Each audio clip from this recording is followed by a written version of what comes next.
Hello students, आज की class में हम पढ़ेंगे कि हम एट ऑल का प्रयोग सेंटेंस में कब करते हैं। तो देखिए, एट ऑल का प्रयोग हम सेंटेंस में तब करते हैं जब हमारा सेंटेंस कोई नेगेटिव सेंटेंस हो और उस नेगेटिव सेंटेंस में हम किसी नेगेटिव आइडिया को एक्सप्रेस करना चाहें। जैसे I did not understand anything at all. अब इस सेंटेंस में डिड नॉट आ रहा है, अर्थात ये सेंटेंस एक नेगेटिव सेंटेंस है और इस सेंटेंस में नेगेटिव आइडिया को एक्सप्रेस करने के लिए देखिए यहाँ पर एट ऑल का प्रयोग किया गया है। इस सेंटेंस का अर्थ है मुझे तो कुछ समझ ही नहीं आया या मुझे तनिक भी समझ में नहीं आया। एक और सेंटेंस लेते हैं, जैसे they hardly helped us at all. अब यहाँ पर हार्डली एक नेगेटिव एडवर्ब होती है, तो यहाँ पर भी इस नेगेटिव एडवर्ब के द्वारा एक नेगेटिव आइडिया को एक्सप्रेस किया जा रहा है। यहाँ पर इस सेंटेंस का अर्थ है उन्होंने शायद ही हमारी कोई मदद की।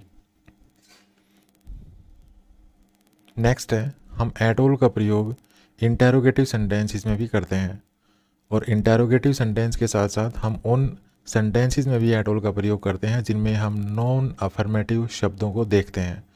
नॉन अफर्मेटिव शब्द जैसे कि एनी, इफ़ और एवर। चलिए कुछ एग्जांपल्स लेते हैं, जैसे have you solved any questions eight all. अब यहाँ पर ये सेंटेंस इंटेरोगेटिव है क्योंकि लास्ट में क्वेश्चन मार्क है और यहाँ पर देखिए सब्जेक्ट से पहले हेल्पिंग वर्ब है। तो जब सब्जेक्ट से पहले हेल्पिंग वर्ब होती है तो वो सेंटेंस इंटरोगेटिव होता है।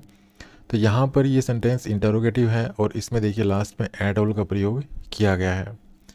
इस सेंटेंस का अर्थ है क्या आपने कोई प्रश्न हल किया है। नेक्स्ट सेंटेंस लेते हैं। इस सेंटेंस को देखिए, ये सेंटेंस है they will return before sunset if they return at all.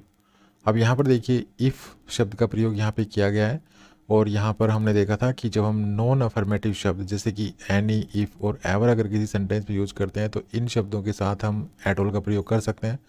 तो यहाँ पर ये इफ़ का प्रयोग हुआ है और यहाँ पर इस सेंटेंस में देखिए लास्ट में एट ऑल का प्रयोग हुआ है। तो इस सेंटेंस का अर्थ है कि वे सूर्यास्त से पहले लौट आएंगे अगर वे लौटेंगे भी तो। ठीक है, तो इस तरह की मीनिंग कन्वे करने के लिए हम जो है उन सेंटेंसेस में जिनमें नॉन अफर्मेटिव शब्द जैसे कि एनी, इफ, एवर आते हैं वहाँ पर हम एट ऑल का प्रयोग करते हैं।